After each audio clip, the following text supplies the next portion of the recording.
Office protection. Pas rater rien dans un ambiance.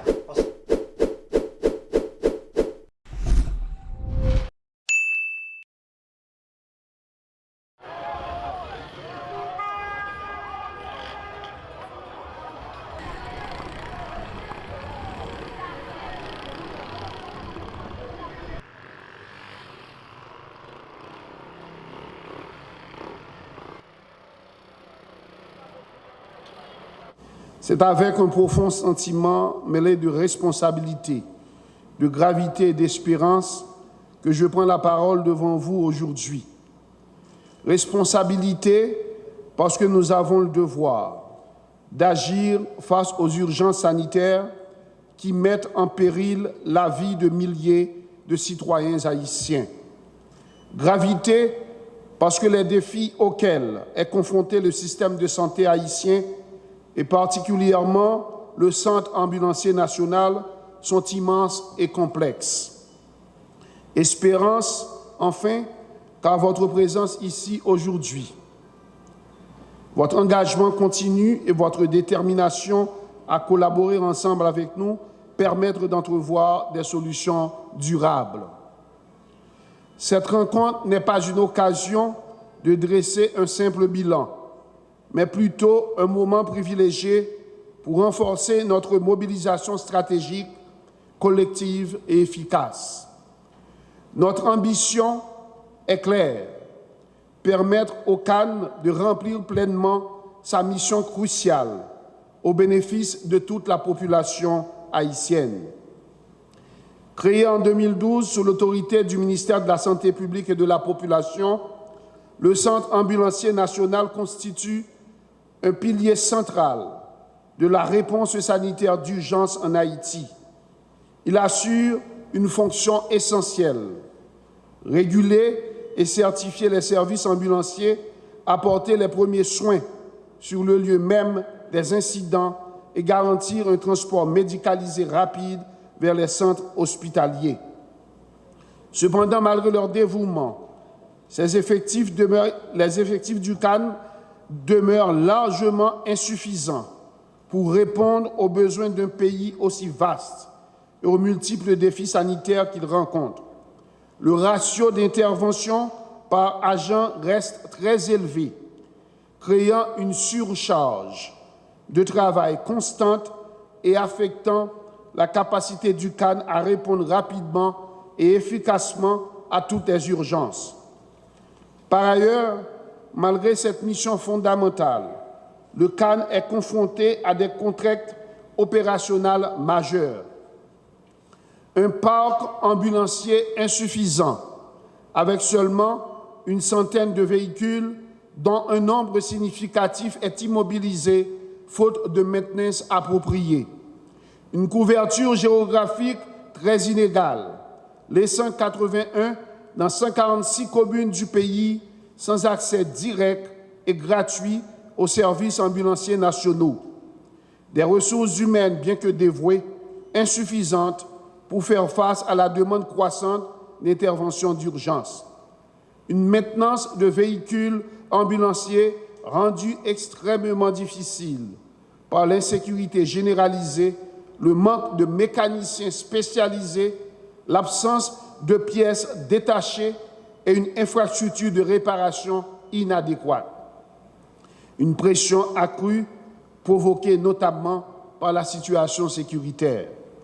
À ces défis s'ajoute une menace sérieuse, la prolifération de compagnies ambulancières illégales. Aujourd'hui, seulement 3 compagnies sont officiellement certifiées par le CAN, tandis qu'une quarantaine d'autres opèrent en toute illégalité. Le CAN, à ce jour, ne dispose que de bureaux administratifs dans 3 départements du pays. Ces espaces sont hébergés dans des directions départementales de la santé, ce qui reste insuffisant pour une couverture nationale optimale. Il manque cruellement d'infrastructures administratives propres, ainsi que de centres d'appel dans les autres régions. Le seul centre d'appel opérationnel basé à Port-au-Prince répond via le numéro 116 à tout le territoire national. Ce système centralisé, bien qu'opérationnel, occasionne des délais malheureux pouvant avoir des conséquences assez négatives dans la prise en charge rapide d'un patient. Face à ce tableau préoccupant, plusieurs actions concrètes et urgentes s'imposent avec détermination.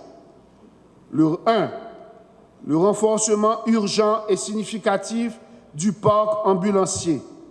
Nous devons augmenter considérablement le nombre d'ambulances fonctionnelles disponibles, particulièrement en province, pour assurer une couverture nationale adéquate et réduire drastiquement les délais d'intervention.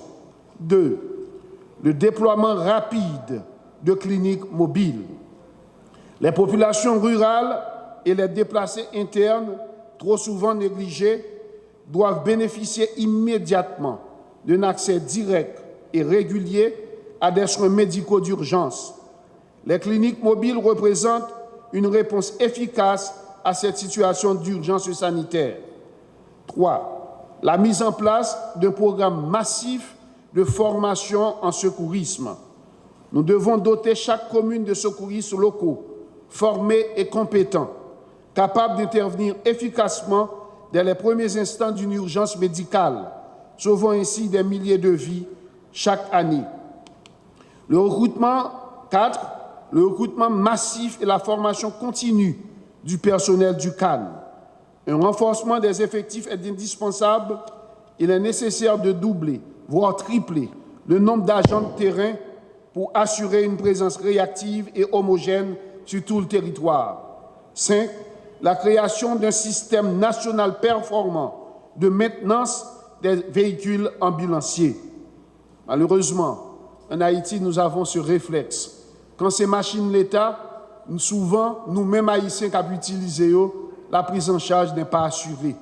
Souvent, on pile carcasse ambulance qui est normale. On 5 pièces qu'on empêchait que l'ambulance soit fonctionnelle. Nous devons faire preuve aussi de responsabilité quand certaines institutions, tant nationales, surtout internationales, nous fassent don de ces ambulances. Que vaut une ambulance si elle est immobilisée pendant des semaines, faute de pièces ou de mécaniciens qualifiés? Le CAN a besoin de mécaniciens spécialisés, d'ateliers régionaux et d'un plan national de maintenance préventive pour garder ces ambulances opérationnelles. Une coordination institutionnelle et logistique renforcée. Le succès du CAN dépend également d'une gouvernance solide et d'une coopération étroite avec des partenaires nationaux et surtout internationaux, notamment le ministère de la Santé publique, la Croix-Rouge, l'OMS et toutes les organisations partenaires ici présentes.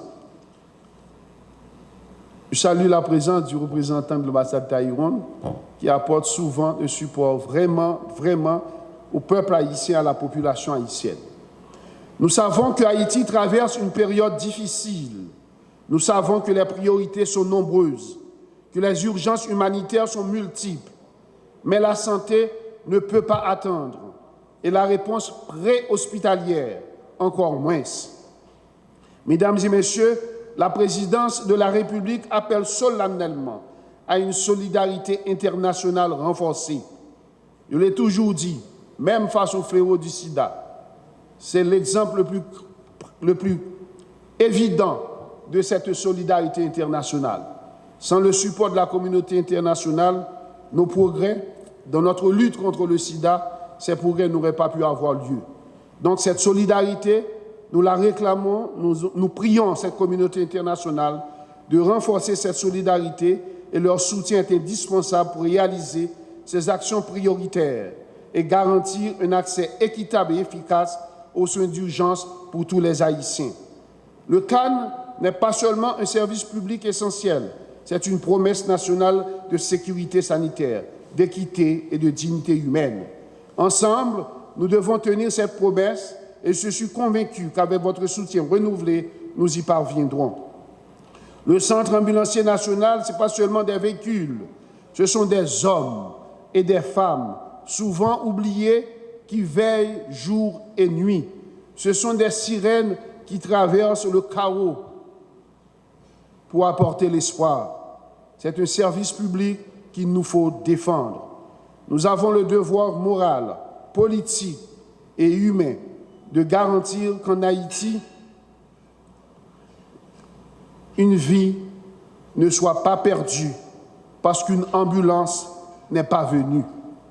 Nous avons le devoir de faire du CAN une priorité nationale et avec votre aide, votre soutien, je suis convaincu que nous y parviendrons.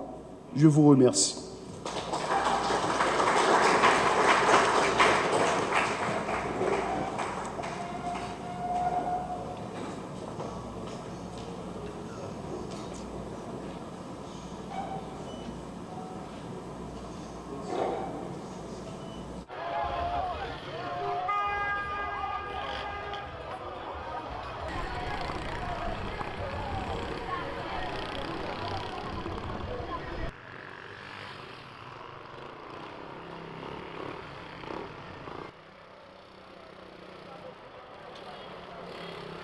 Office protection. Pas rater un rien dans un abdia.